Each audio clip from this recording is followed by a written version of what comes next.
नमस्कार, मैं नीलू Singh शिवप्रसन्न children academy से आपकी हिंदी अध्यापिका आज की इस ऑनलाइन में पुनः आपका स्वागत करती हूँ। और आज हम आपकी हिंदी वसंत की किताब से एक नया शीर्षक लेकर के उपस्थित हुए हैं। शीर्षक का नाम है हमारे भोर और बरखा, और इस शीर्षक की कवित्री हैं संत कवित्री मीराबाई जी। तो सबसे पहले हम इस वीडियो में पाठ की कवित्री मीराबाई के संक्षिप्त जीवन परिचय के बारे में जानेंगे। इसके उपरांत हम पाठ में उनके द्वारा लिखे गए पदों का भावार्थ समझेंगे। तो सबसे पहले हम संत कवित्री मीराबाई के संक्षिप्त जीवन परिचय के बारे में जानते हैं। मीराबाई का जन्म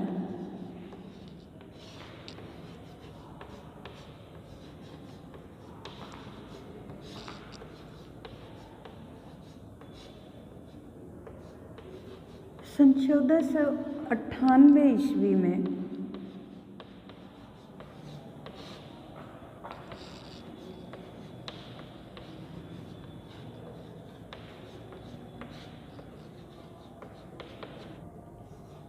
इनका जन्म स्थान है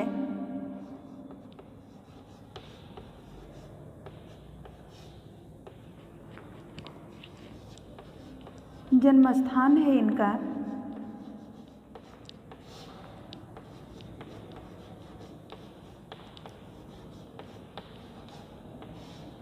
राजस्थान में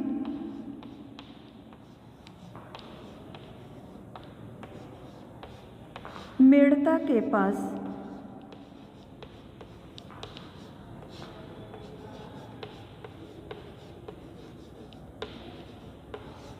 चौकड़ी ग्राम।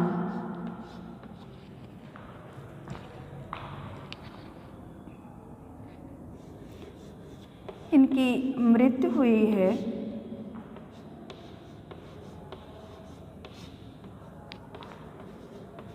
सन 1560 ईस्वी के आसपास।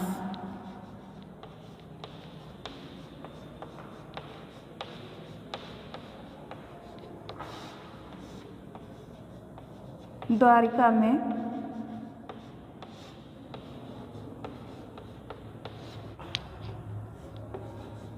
इनके पिता का नाम है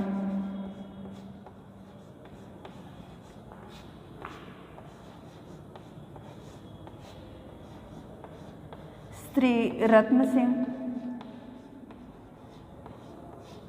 इनकी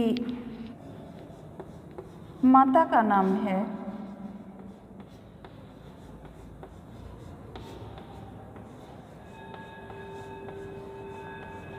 श्रीमती वीर कुमारी।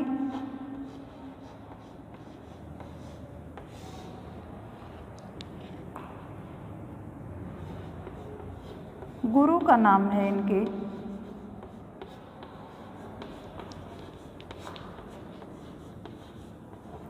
संत रविदास।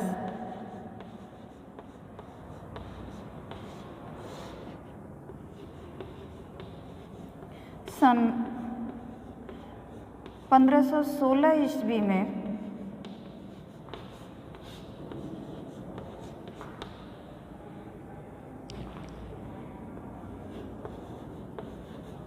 उदयपुर के महाराजा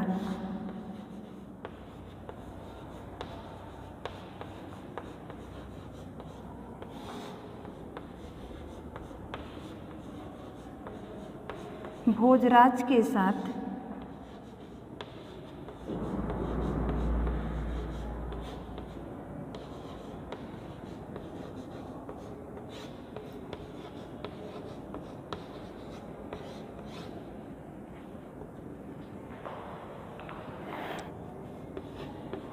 विवाह हुआ था,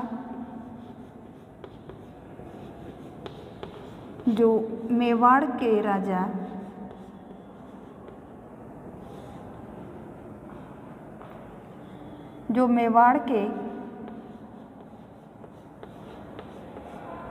राणा सांगा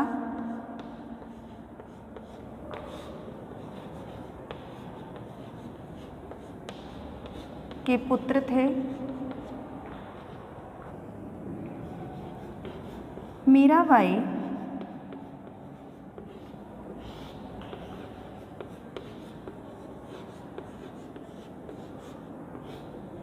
जोधपुर के संस्थापक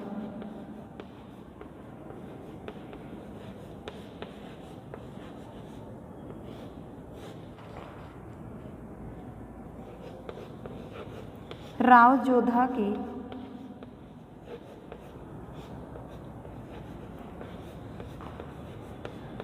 प्रपौत्री थी।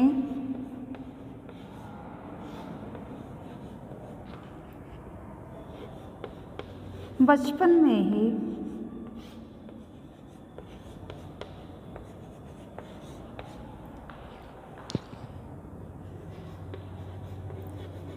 इनकी माता का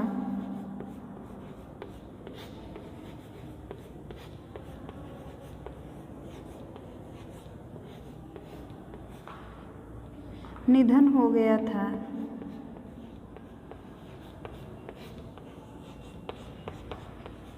इसलिए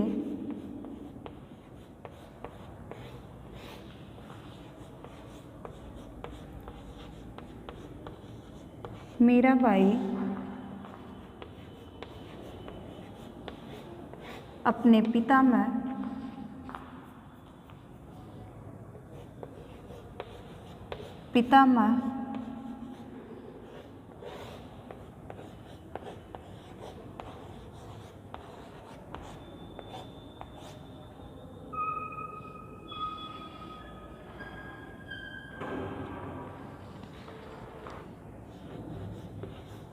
राव दूधा जी के पास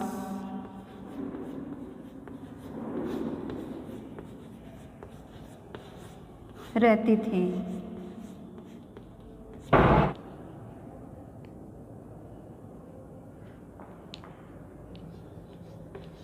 मीराबाई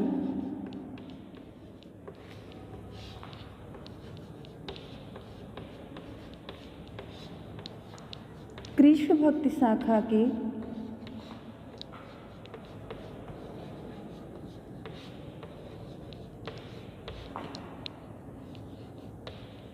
महान कवित्री थी।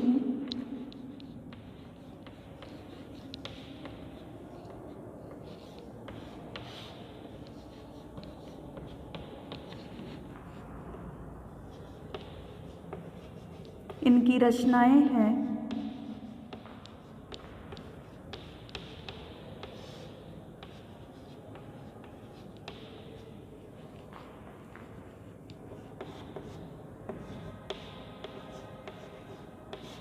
गीत गोविंद टीका,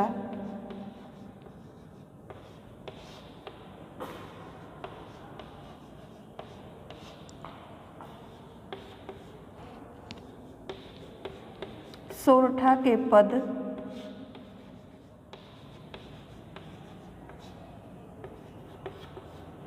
राग गोविंद,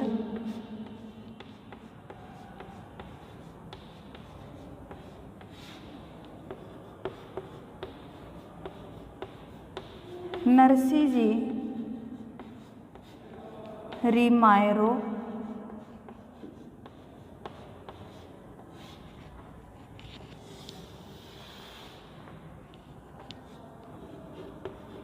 उपर्युक्त चारों रचनाएं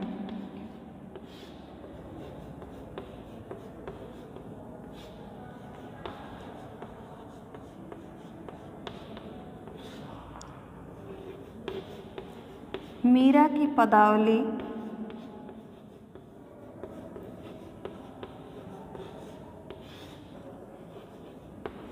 के नाम से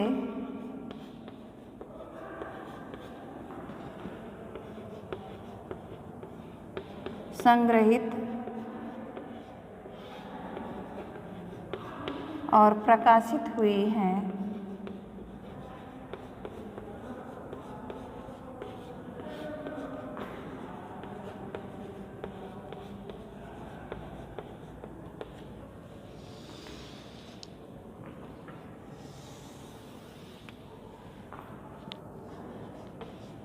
मीराबाई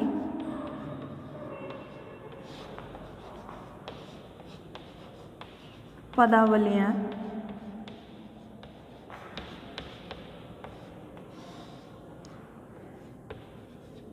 हिंदी साहित्य के लिए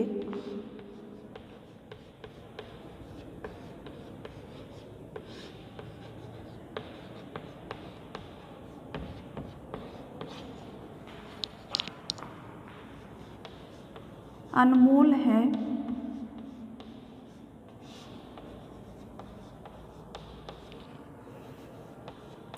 कृष्ण के प्रति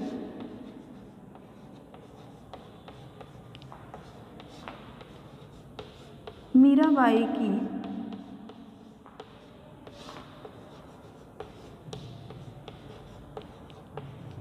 विरह वेदना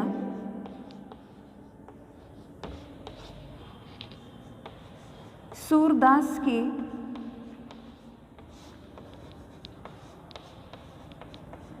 गोपियों से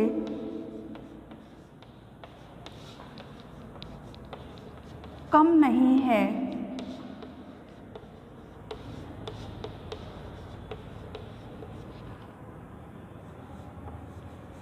तभी तो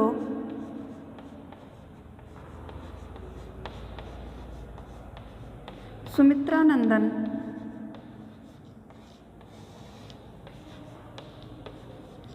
पंत ने लिखा है,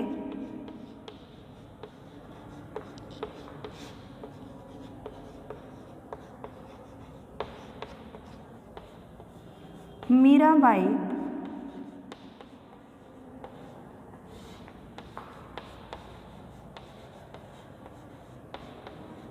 राजपूताने के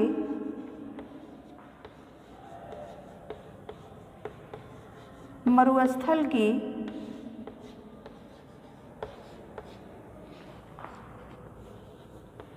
मंदाकिनी है।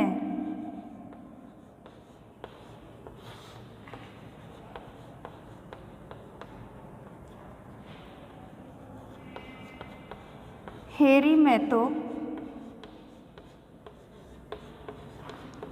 प्रेम दीवानी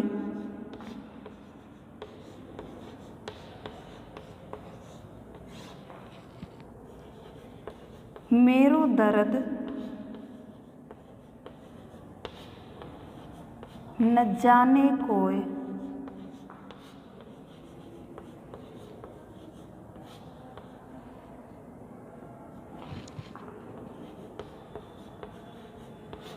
प्रेम दीवानी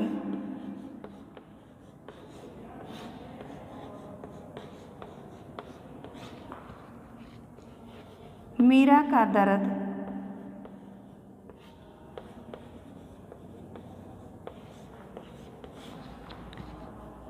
हिंदी में सर्वत्र व्याप्त है।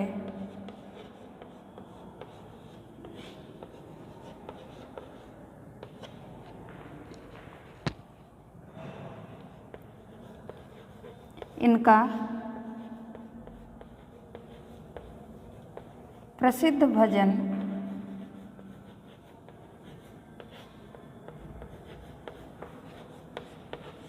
पायो जी मैंने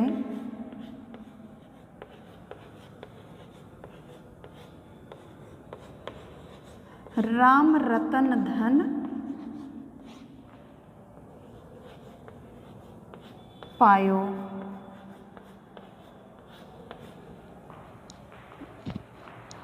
यह तो पाठ की संत कवित्री मीराबाई का संक्षिप्त जीवन परिचय है कि जो उनके महानता को दर्शाता है। मीराबाई के संक्षिप्त जीवन परिचय के उपरांत हम चलते हैं अपने शीर्षक पर। तो शीर्षक का नाम ही हमारे है भोर और बरखा।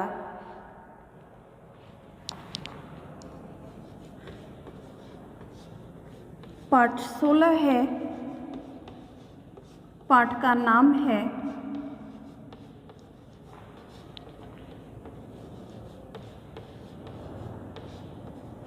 भोर और बरखा।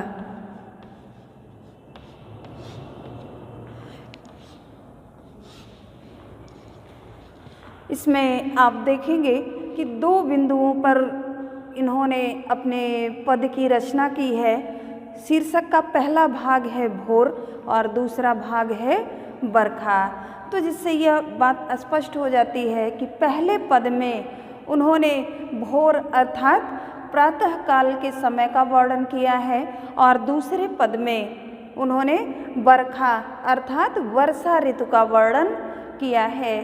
तो सबसे पहले हम अपने पद को पढ़ेंगे। तो पद का वाचन करने से पहले हम उस पद के सारांश को जानते हैं। तो पद का सारांश ही है कि उसमें उन्होंने माँ यशोदा के द्वारा अपने पुत्र कृष्ण को जगाने की जो भी प्रतिक्रिया है उसी का वर्णन मीराबाई ने अपने पहले पद में किया है।